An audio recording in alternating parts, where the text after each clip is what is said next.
बच्चों, आज हम कार्बोनेट्स कंपाउंड्स में जो चैप्टर आपका चल रहा था उसमें आज हम फंक्शनल ग्रुप्स पढ़ेंगे। ओके, तो अब तक हमने कार्बोनेट्स कंपाउंड के अंदर हाइड्रोकार्बन्स के में स्टडी किए थे, सैचुरेटेड एंड अनसैचुरेटेड हाइड्रोकार्बन्स। उसमें हमने एल्केन, एल्कीन और एल्काइंस किए थे।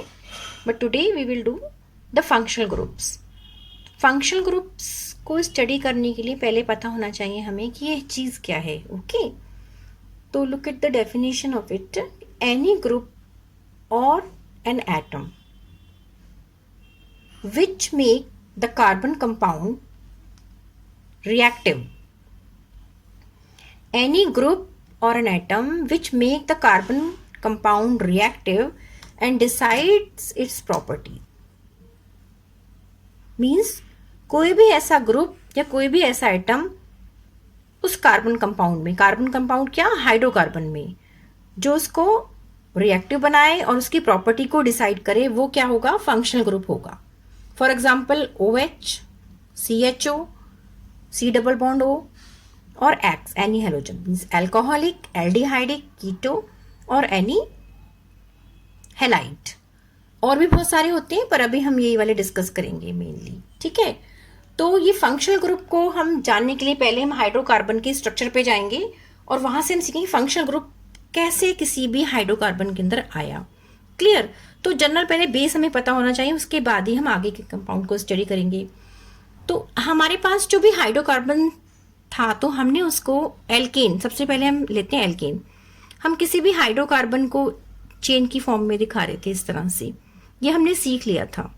यहाँ पे सारे H होंगे, ये कोई भी हाइड्रोकार्बन है, कौन सा है ये हम एग्जांपल लेके चल रहे हैं समझने के लिए, किसी में भी हो सकता है। ये मैंने ये थोड़ा बड़ा वाला लिया है, 4 वाला, तो इसको हम क्या बोलेंगे, ब्यूटेन, क्योंकि जिससे आपके लिए इजी हो जाए समझना।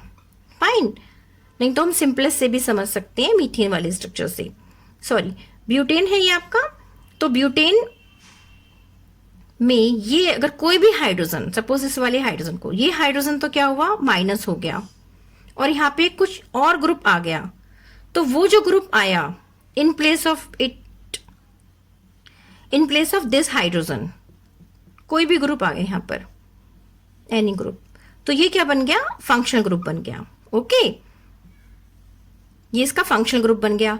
और इसके ग्रुप के आने के बाद जो उसकी प्रॉपर्टीज थी, क्योंकि जैसे मैंने अभी बताया कि वो उसको रिएक्टिव कर दे और उसकी प्रॉपर्टीज को चेंज कर दे, उसकी प्रॉपर्टी को डिसाइड करे कि क्या होंगी। इस ग्रुप के आने से जो ब्यूटेन की प्रॉपर्टीज थी वो क्या हो गई, खत्म हो गई, वो वहां पर नहीं रहेंगी। इस ग्रुप की अपनी प्रॉपर्टीज आ जाएंगी जिसपे ये बिहेव करेगा पूरा हाइड्रोकार्बन। ओके, तो फंक्शनल ग्रुप्स कौन कौन से हैं ये हमने देखा, वो कैसे आएंगे और अच्छी तरह से समझते हैं। तो मैंने ये हाइड्रोकार्बन चेन आपको इसलिए समझाई क्योंकि हम इसको थोड़ा जर्नल लेके चलेंगे। सपोज ये C4H10 था, तो यहां पर हमने एक H निकाला, तो ये क्या हो गया, C4H9 रह गया, यहां पर कोई और एनी ग्रुप आ गया। फंक्शनल ग्रुप कुछ भी हो सकता है, X, OH। ओके, तो हम इस पूरी चेन को बार बार C4H9 ना लिखकर हम जर्नल फार्मूले से रिप्रेजेंट करते हैं। उसको हमने R ले लिया। R ये कोई भी ये वाला ग्रुप है, हाइड्रोकार्बन वाला पार्ट। ओके, और इस R को हम कहते हैं एल्काइल ग्रुप। ये थोड़ा सा बेस जानना जरूरी इसलिए है क्योंकि आगे अगर आपने साइंस पढ़नी है तो ये बार बार आएगा, तो आपको पता होना चाहिए। R है, R के साथ कोई भी फंक्शनल ग्रुप अटैच होगा, तो हम पूरी चेन ना लिखकर C4H9 R से रिप्रेजेंट कर देंगे, और नाम अगर हमें दिया होगा तो हमें लिखना ही पड़ेगा कि R। तो ये R क्या है, व्हाट इज दिस R? तो R क्या है, ये R कोई भी एल्केन का H निकलने के बाद वाला ग्रुप है।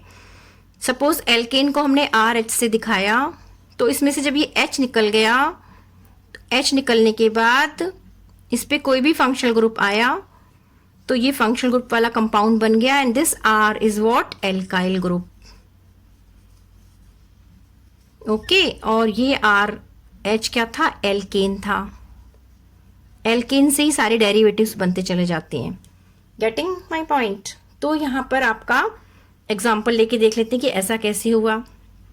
सपोज RH एल्केन है, उसमें से H माइनस हुआ, एक H को हम लेके चल रहे हैं, ज्यादा हायर नहीं जाना है, सिंपल। आप सोचिए और भी तो H निकल सकते हैं, और भी वो भी होता है, पर हमें सिर्फ अभी एक H का रिमूवल ही समझना है और एक फंक्शनल ग्रुप का इंट्रोडक्शन ही समझना है।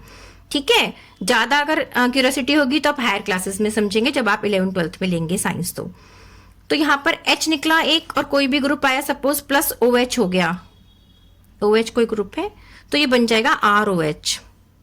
इसी तरह से अगर RH, मैंने R एल्काइल ग्रुप के साथ हाइड्रोजन लगाया है, ये एल्केन है वैसे वास्तव में, ओके।